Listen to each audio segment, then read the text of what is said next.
Bonjour à toutes et tous, j'espère que vous allez bien et que les marchés sont généreux avec vous. Je vais vous détailler un trade sur le DAX, un trade en intraday et un trade sur 2 unités de temps. Allez, c'est parti.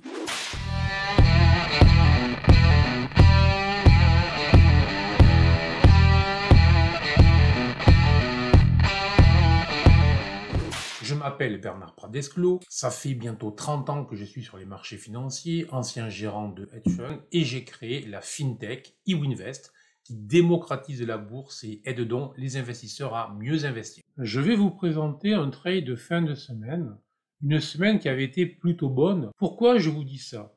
Tout simplement parce qu'on ne peut pas et on ne doit pas trader de la même manière en fonction de ce que nous avons fait les jours précédents. Et lorsqu'arrive le week-end, nombre de traders que j'ai connus, moi le premier, dans mes jeunes années, j'ai réussi à me cramer la semaine, le vendredi, alors que j'avais une excellente semaine. Pourquoi? Tout simplement parce que je devenais euphorique, je devenais trop con, tout simplement. Donc, depuis maintenant de nombreuses années, j'ai pris l'habitude de me montrer plus prudent le vendredi. Et ce vendredi-là, j'avais donc décidé dans le plan de trading de continuer à travailler à la vente, bien évidemment, puisque tout était rouge, mais de travailler avec une exposition réduite à 50%. Autrement dit, mon levier moyen, celui que j'utilise, je réduisais la taille du nombre de contrats que je prenais par 2, tout simplement. Et ça, c'est un moyen extrêmement simple de pouvoir continuer à trader tout en préservant ce que l'on a réussi de bien sur la semaine. Généralement, les traders qui perdent vont faire l'inverse, c'est-à-dire que les traders qui perdent vont augmenter la taille de leur position sans réfléchir à tous ces éléments-là. Lorsque je suis prudent, ça implique aussi, bien évidemment, que je ne vais pas sauter sur la première occasion, je vais bien réfléchir. J'essaye toujours de bien réfléchir, mais on dira que j'augmente le degré de réflexion. Je me montre encore plus patient que d'habitude, je vous le montre. Après ce petit préambule, et comme d'habitude, on voit bien que la tendance de fond était baissière, c'est bien notre BSI long terme qui l'indique. Aucune question à se poser, et l'on voit aussi que les convergences rouges, le fond d'écran, l'indicateur, se succèdent, donc on est bien sur un mouvement baissier. Donc évidemment, ce que je dois rechercher, surtout si je regarde sur les tuiles supérieures, c'est bien évidemment des shorts et les achats, on les oublie. Si j'élargis, je vois que on a eu ici une inversion de polarité, en ce sens que j'avais bien ici un support clair, et que même s'il a été franchi rapidement, c'était le soir, juste avant la clôture du contrat futur, il a très vite été réintégré. Donc moi le matin, lorsque j'arrive, je constate que on fait toujours des bas plus bas, qu'on a bien en plus une inversion de polarité sur ce niveau-là. Tous ces éléments-là, évidemment, plaident pour aller rechercher des shorts, des shorts, des shorts, uniquement des shorts, avec tous les éléments de prudence que je vous ai indiqués.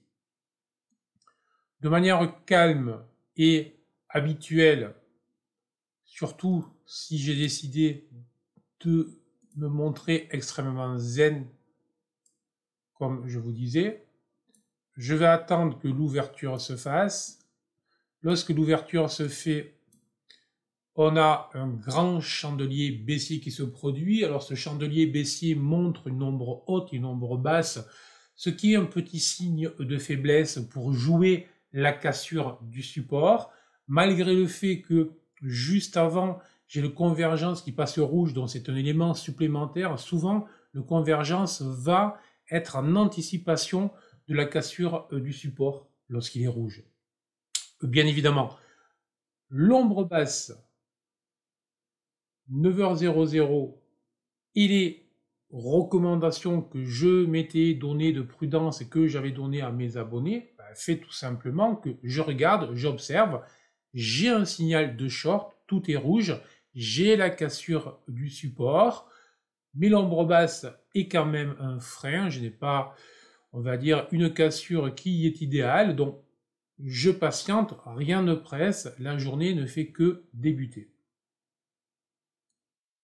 Et là, je fais quoi? En fait, le seul vrai risque, c'est que le marché se mette à dévisser. Si le marché se met à dévisser réellement, en fait, j'aurai une jolie opportunité que je n'aurais jamais saisie. Est-ce que c'est grave? Est-ce qu'en tant que trader, voilà la question qu'il faut se poser, est-ce qu'en tant que trader, c'est grave si je ne saisis pas une opportunité? Alors ce qui est grave, c'est si je ne saisis jamais les opportunités. Ce qui est grave, c'est si je saisis à peu près tout ce qui passe parce que je suis énervé. Mais filtrer, pour entrer vraiment dans le cadre que l'on a créé pour notre trading, c'est exactement ce que l'on doit faire. Mais le prix, le risque réel de ce filtre, c'est que de temps en temps, je vais avoir des opportunités qui vont fonctionner, que j'avais vues, que j'aurais pu saisir, pas saisi ces opportunités. Encore une fois, rien de grave là. Donc j'ai mon entrée potentielle, je ne l'ai pas saisie, je fais quoi? J'attends, je vais faire la sieste. En fait, non, je fais rien de tout ça, tout simplement, je vais changer d'unité de temps, voir s'il est possible de trouver une entrée que j'estime plus précise sur une unité de temps plus courte. Comme je l'ai fait réellement en M1, on voit bien que là on avait bien eu cette accélération, on voit même que sur cette UT, l'ombre basse était encore plus marquée, et je vais faire défiler les chandeliers pour que vous voyez à quoi ça ressemble. Et on va voir qu'effectivement on va faire des bas plus bas, mais que l'on n'a pas eu ce que je recherche lorsque je passe sur une unité de temps inférieure. Ce que je veux, c'est que la méthode GTAS, que nos indicateurs, notamment les BSI court terme ici et les BSI moyen terme à ce niveau-là, marquent les vagues de retracement. Car oui, si vous ne le savez pas, nos BSI vont nous aider à repérer les vagues de retracement. Et donc, lorsque j'ai mon BSI court terme et mon BSI moyen terme qui sont rentrés dans une vague de retracement, donc ils sont repassés vert alors que mon BSI long terme était vert, à ce moment-là, je commence à ouvrir clairement les deux yeux, car je sais que je suis potentiellement dans les minutes à venir. Dans les minutes à venir, je peux avoir un signal baissier, le signal short que j'attendais. J'ai déjà le BSI court terme qui repasse rouge. J'ai mon BSI moyen terme qui reste vert.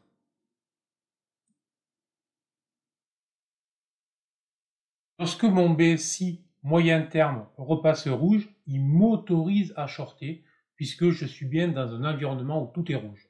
Hormis le stop BSI, mais je ne regarde jamais le stop BSI sur l'unité de temps la plus courte puisque mon trade venait bien d'une configuration en M5. Alors, la réalité, c'est que j'aurais pu entrer dès ce niveau-là.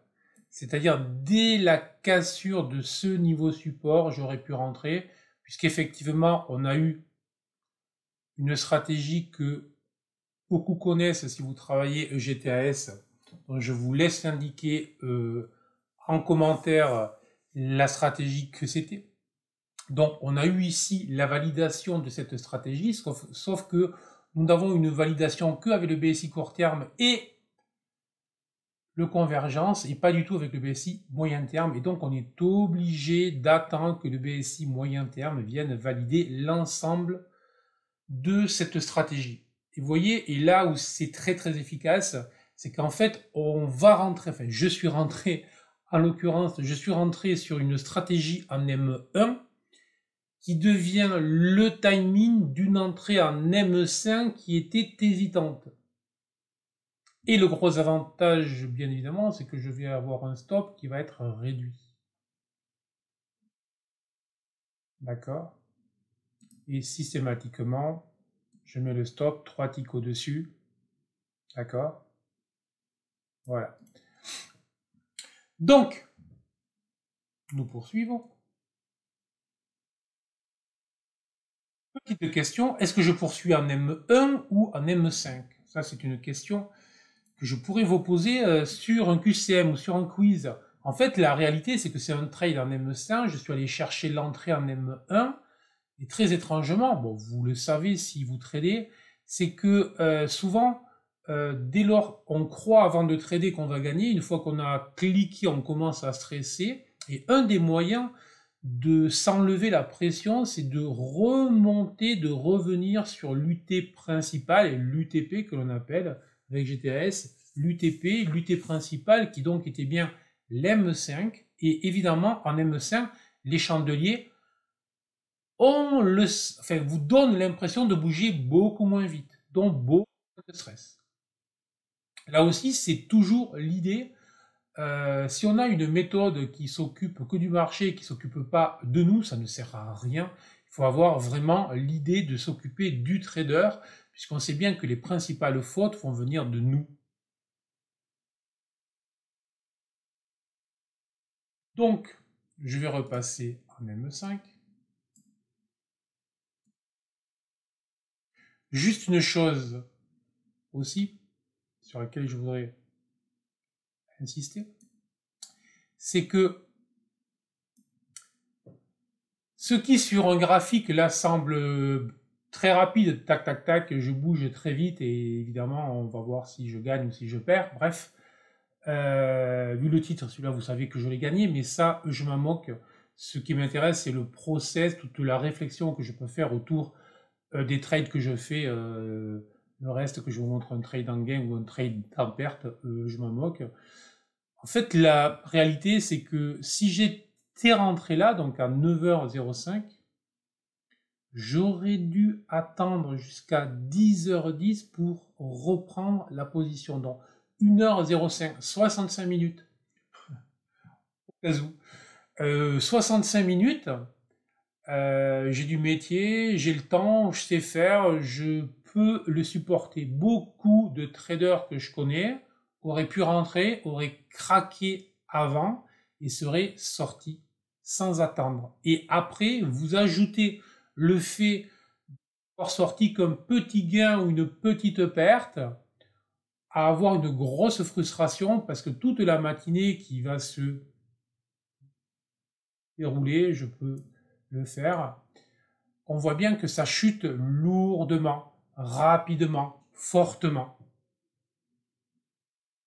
Donc c'est toujours dommage de rentrer trop tôt pour avoir peur de rater une opération et du coup ensuite on stresse parce que ça dure trop longtemps avant de redéclencher et je sors. Voilà. Alors je vous dirai pas comment je suis sorti, ce que j'ai gagné, je m'en moque. Je vous invite juste à regarder ce que le stop suiveur nous offrait. Vous voyez, si vous êtes rentré à ce niveau-là et sorti à ce niveau-là que avec le stop suiveur en M5, autrement dit le stop suiveur qui correspond à l'unité de temps du trade, je vous laisse compter ce que ça faisait en gain. Ce que j'ai fait moi, ben, vous ne le savez pas parce que vous ignorez le nombre de lots que j'ai mis, mais ça, encore une fois, on s'en moque. L'idée, c'est bien d'essayer. J'aimerais bien que vous compreniez qu'un trade, c'est pas un truc qui est hors sol et que ça doit se dérouler avec des process très clairs. Alors, ce que je pense qu'il faut retenir de ce trade, c'est quoi? La première chose, je pense que rentrer sur une unité de temps qui est inférieure à la configuration, c'est souvent le bon moyen de ne pas rester collé si le trade tend à mettre du temps pour se déclencher. Le risque, hein, je l'ai déjà dit, mais ce n'est pas un risque, ben, c'est de rater une opportunité. Deuxième élément qui est très important, j'applique à la lettre ma méthodologie. Je ne me pose aucune question. Je ne vends que lorsque tous mes indicateurs l'ont validé. Et ça augmente considérablement mon taux de réussite.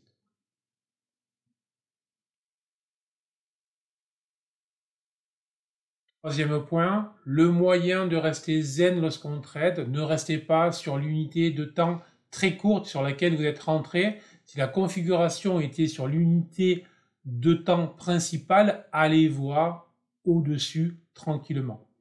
C'est à peu près, prenons un exemple là aussi, lorsque je fais faire des swings, ou lorsque je fais des swings, lorsque je dis exactement comme en ce moment que je suis swing short, ben vous en avez qui au bout de 5 minutes arrivent et qui vont me dire oh, mais je regarde les ticks en M1 et vu que tout est vert, oh, je fais quoi? Alors évidemment, si vous prenez des entrées en 2 heures, H2, pour plusieurs journées, voire 2 ou 3 semaines, et que au moindre mouvement haussier en M1 vous stressez, ça ne le fera pas. Donc toujours remettre dans le contexte le trade que l'on fait. Si je trade en H2, ben je dois laisser le temps, c'est-à-dire au minimum plusieurs jours. Et donc je dois oublier mon M1. Voilà, ça c'est vraiment un truc que je vois souvent. La quatrième leçon, une fois que j'ai ouvert mon trade, c'est le marché qui va décider exactement, comme toujours. Si le marché décide de reprendre mes gains, il le fait. J'ai fait cette semaine, j'avais un joli trade en gain. J'ai voulu tenir la position. Le marché est venu reprendre les gains. Aucun problème. C'est mon métier. Je l'assume. Voilà. Je vous le dis, vous voyez, c'est pas... Et enfin, la cinquième leçon pour moi, c'est qu'on ne va pas trader tous les jours de la même manière. Lundi, vendredi, etc. Est-ce que vous êtes en gain? Est-ce que vous êtes en perte? Est-ce que vous avez des problèmes? Est-ce que vous êtes en forme? Est-ce que vous êtes trop euphorique? Bref, tous ces éléments-là vont faire qu'on doit se méfier de nous-mêmes. Voilà.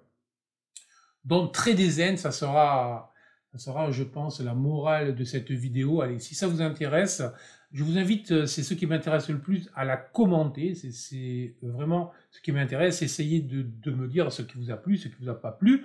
S'il y a des choses qui vous choquent, surtout, tiens. Voilà. Et puis, évidemment, ben, si ça vous a plu, ben, vous likez, vous la partagez, vous abonnez, etc. Vous faites ce que vous voulez, amusez-vous, c'est le plus important. Le plus important, c'est de prendre du plaisir dans tout ce qu'on fait. Sur ce, ciao.